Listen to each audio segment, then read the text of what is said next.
presenting paper on topic how to overcome the issue of fake invoices under GST. Currently, the department is conducting various rights and scrutiny on the taxpayers across the nation. The main reason behind this scrutiny is to find out how much the tax is evaded and the fake invoices. It is estimated that the tax evasion through fake invoices can vary from 1% to 5% of the total tax collected. And the recent statistics by the government shows that it can tune up to 1 lakh crores. So let us, and the important thing is that the entire topic is based on department point of view, and second thing is that it is based on generalities and not a specific transaction. So now let's recall some basic things of GST.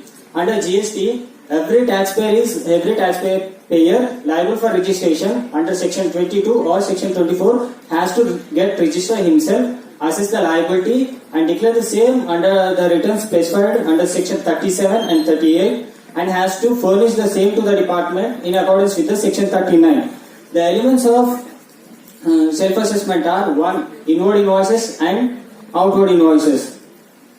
So now let's understand the concept and meaning of fake invoices.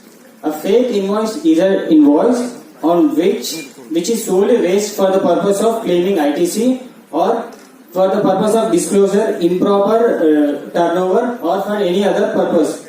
Basically, this is usually done by setting up a fake company and issuing outward tax liability invoices for the companies claiming ITC. So now we need to understand what really an invoice is.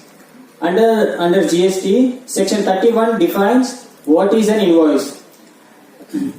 As per section 31, an invoice is a document which is issued in accordance with section 31 and along with rule 46 of CGST rules 2017 with basic details like GST and tax amount description of the goods on a transaction that actually happened.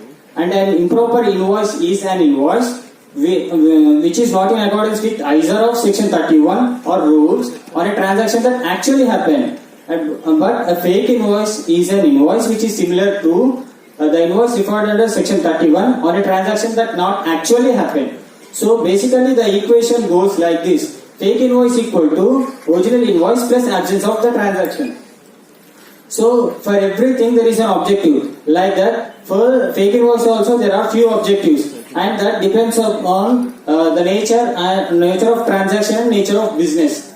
However, the few are notable, like availment of ITC, improper disclosure of outward tax liability, refund of taxes. This is usually happens in case of SEZ transactions and imports. The taxpayers are getting refund based on the bogus invoices and they are filing the refund application with the government. And next one is, this is an interesting one, like generating of cash through the legal ways. Like in this manner, what will happen was, I will issue an invoice to you and I will get cash from you. This will result in the benefit of ITC for the recipient and I will get access to that cash.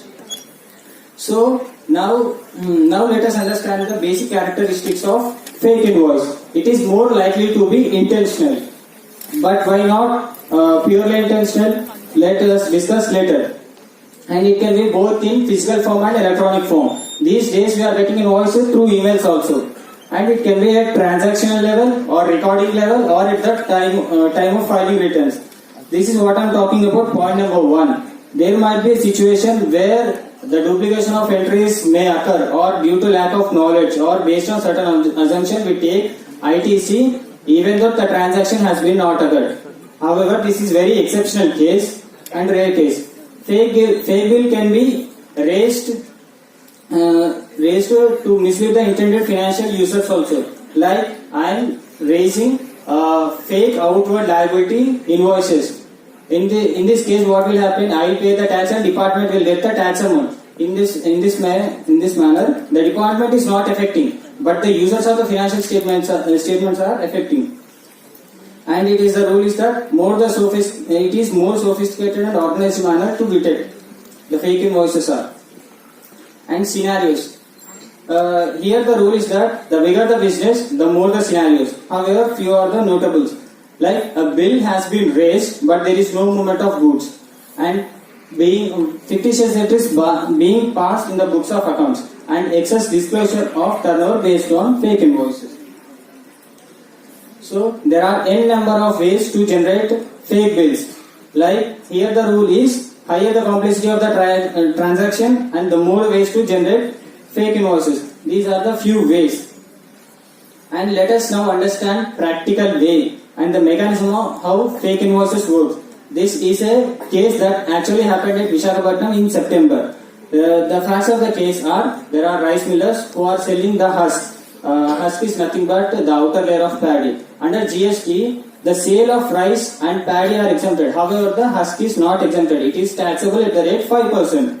So, the rice millers are selling to the agents without issuing the invoices. These agents shall purchase bogus invoices from the fake company, and then they will approach to the solvent companies or the genuine companies, and then they will sell these goods to them based on their own invoice. The agents will claim ITC on the bogus invoices, and they set off the outward liability to the sale of solvent companies. So when they receive the total sale proceeds, they will deduct their own commission, and the commission payable to the fake companies for the issue of bogus invoice, and remit the balance to the rice millers. So when the department came to know the entire process, it has issued four notices. The first one is for the fake company, saying that you are not supposed to issue the tax invoice because there is no transaction at all. And the second invoice is for the agents to reverse the ITC because they have claimed ITC on the bogus invoice. And the third notice is for rice millers because they are liable for issue the tax invoice. And the fourth notice is for the solvent companies to insist in them to reverse the ITC availed because the supplier is not eligible for the ITC. So you are not eligible for the ITC. In this case, the first three notices are legit and valid. However, the fourth notice is not valid because they are nowhere involved in the fraudulent transaction. So let us now understand, we have understood the basic terms and mechanism of fake invoices. Now let us understand what are the means or ways or the opportunities that are encouraging the taxpayers to raise the fake invoices.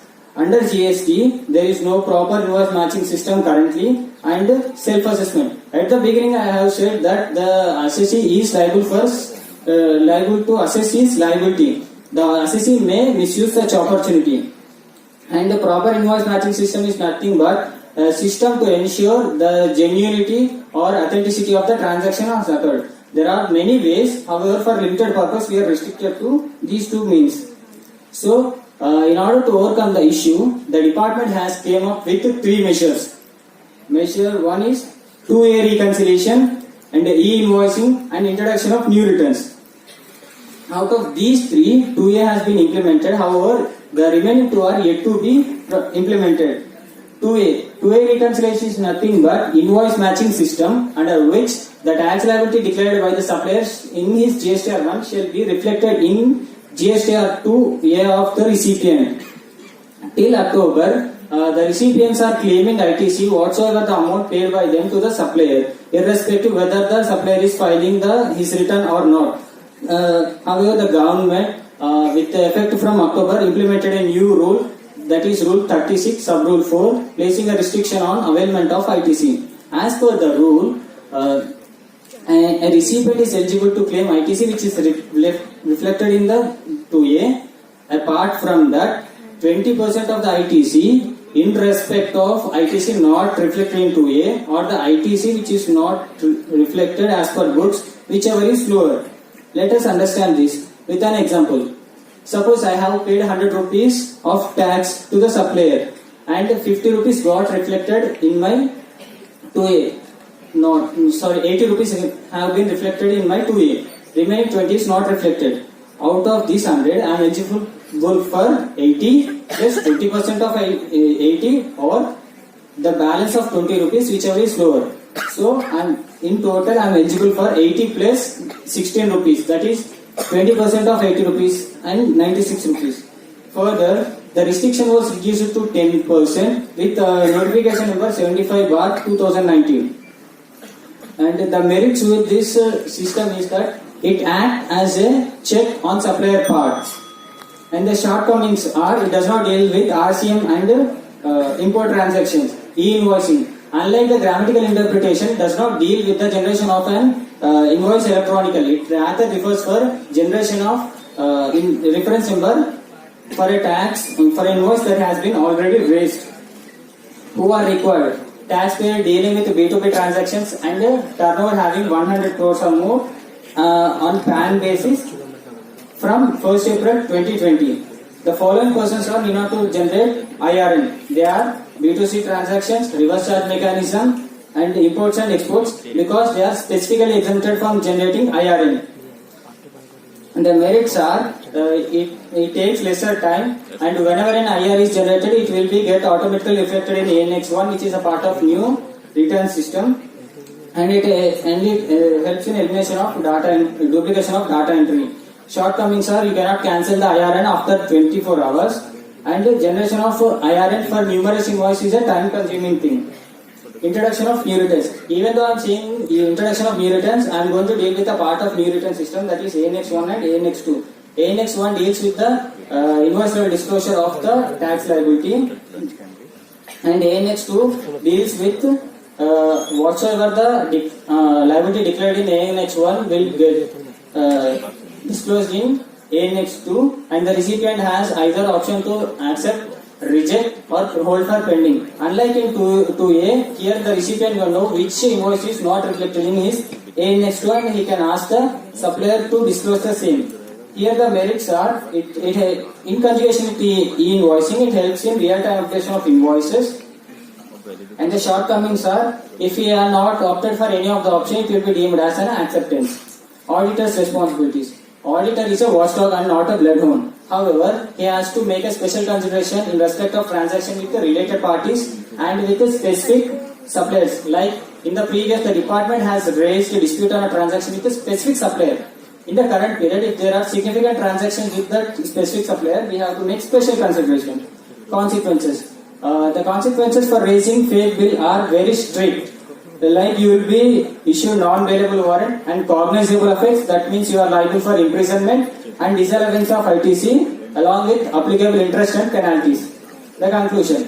Auditing assurance and precautions can be never result in 100% results. So the overcoming of fake invoice is not possible with 100% accuracy. However, with the strict implementation of these three measures, it can be reduced to acceptable low level. Thank you. Thank you.